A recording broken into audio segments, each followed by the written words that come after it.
let me explain one of the classic dishes for Peru. It's called Lomo saltado. I'm not sure where exactly it originated in Peru, but it's basically a stir fry that they make with nice strips of beef. They throw in like bell peppers, onions, a bunch of other things, regular peppers as well, to give it this nice, slightly spicy flavor, but just really good. It's cooked also with a bit of soy sauce, a few other things, and then what they do is they take this delicious mixture of meat and soy sauce and salty goodness, and they stick it on top of French fries, which is kind of weird, but because you wouldn't think they would do that, because the dish is served with French fries, rice, and then this stuff, and you'd think they'd put this stuff on top of the rice, but no, they put it on top of the French fries. But it's just honestly just this delicious flavor because it's a little bit spicy. But the meat usually comes out good. The seasonings that they put in just make it awesome. And then mixed with the French fries, it's actually surprisingly good on top of the French fries, which I liked. And then the rice is honestly there because, quite frankly, Peruvians will eat rice with anything. It's a really good dish, honestly. It's one of my favorites. I also like the version that they do where they, instead of throwing it up with rice and potatoes, they just put it on top of noodles. Tallarín saltado, they call it. And that's also really good. Tallarín means noodles. So, let's see. So that's one of my favorite dishes. I could tell you they have about a bazillion dishes that will be focused on some form or other of chicken, rice, and potatoes. And it's awesome if you really like chicken, rice, and potatoes, which I do. I especially like it now that I've been on the mission.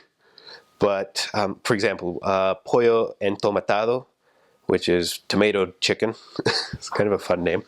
It's this sauce with tomatoes that they mix with the chicken, and then they'll serve that with rice, and then they'll just boil some potatoes, make them into slices, and put them to the side, and boom, there's the dish. And it's just like, yeah. At first you look at it and you go, huh, this looks kind of simple, and then you try it and you're just like, ah, so good.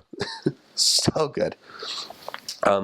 One of the cool dishes, this is a special dish which they make, it's called Pachamanca. That's a word in Quechua, which is one of the language that you can learn in the South, and which you will also hear in Huancayo itself.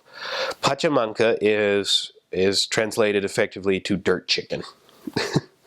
What it is it's kind of like how they would cook the giant pig in Hawaii with the stones buried in the earth.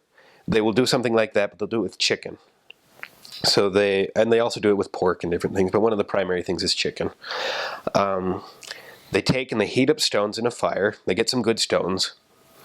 They prepare a hole. They line the hole with the stones afterwards.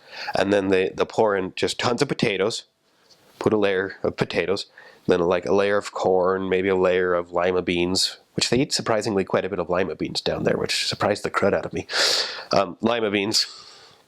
And then they'll put the meat in there, and they'll be putting like between each layer more stones, more things to keep it warm, to keep it cooking. Then they cover that with a tarp and bury it, and they just let it sit there for like, I don't remember how long it is. I think maybe an hour, 2 hours or so. They let it sit there for a while because it is a special dish. And then when it's all done cooking, they uncover it, they take the tarp off, and they pull all the meat out of the hole, they pull all the potatoes out of the hole, all this stuff, and then they just put different parts of it onto a plate for you. Put your piece of meat there, which has just been seasoned in just such a really cool way. And you eat it, and it's not too dry, but it's not really moist. It's not like liquid in there, but it's just got this nice, like, I would call it dirt flavor. It's kind of a hard flavor to explain, but it's so good. It's delicious, and they only really try to make it on special occasions, or like if they've got something really special going on. In Huancayo, there's a celebration in August, which is called Santiago. It's kind of a celebration for one of the Catholic saints. But during this celebration, they will make tons of Pachamanca. It will just be coming out of the earth, just here, there, everywhere. And you kind of just go like, this is awesome, because it's everywhere. Then you can go to the restaurants and you get it, and it's just really good food, honestly. Let's see, another thing that's really good. This one's really common. This one's called Pollo a la brasa. What it is, it's kind of like a spit roasted chicken over coals, which they also season really good. And then they cut it into 4 pieces, so you get a quarter piece of chicken right on your plate. bunch of French fries right on the other side of the plate, and then they'll usually serve it with like this little salad. But honestly, the salad doesn't have any flavor, so I don't really care so much about the salad. That in my mission, we were actually banned to eat a few foods, which I can go over in just a minute. One of them, though, was lettuce, so we couldn't eat the salads anyways. So we would usually just ask for more French fries. But that one was really good, and what I would usually do there is I would just cover with everything with ketchup, with mayonnaise. They have a special mayonnaise down there called casera, which is made with a bit of lime and a bit of salt and a bit of other seasoning. It tastes a lot better than regular mayonnaise, so you can just put some of that on there, and it's also really good.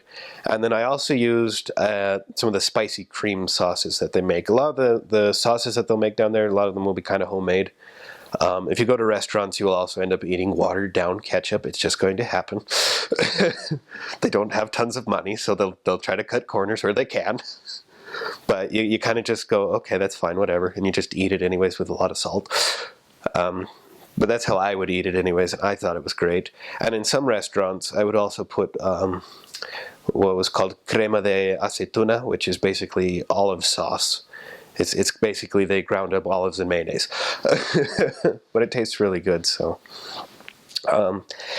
that's a lot of the good tasting foods as far as I liked them. There's a lot of other ones like you could look up. Shoot, the names are avoiding me. Seco de pollo is really good. It's kind of this green, nice stuff. Arroz con pollo is a classic dish, which you'll find almost everywhere, but in Peru, of course, they have their own style of doing it. You have papa la huancaína, which is, they take boiled potatoes, they slice them up on a dish, and they cover them with this sauce, which they make with cheese, peppers, and some other creams and a few other things like that. Sometimes I'll also throw in bread to make it a bit thicker and a bit more creamy as far as they're concerned. And that one's also really good. It's a white cheese too, so the orange flavor does not actually come from the cheese, it comes from the peppers that they throw in. But that one's really good, and that one's a classic. It's a little weird though, they serve it cold. So you sit here and you think, oh man, my potatoes are cold. Why are my potatoes cold? It's because they're supposed to be cold. So you got to get a bit used to that. They've got something called a ají de gallina, which is also really good. I would just recommend looking up a lot of these things because as far as time goes, I probably won't be able to explain all of them, but they're really good dishes.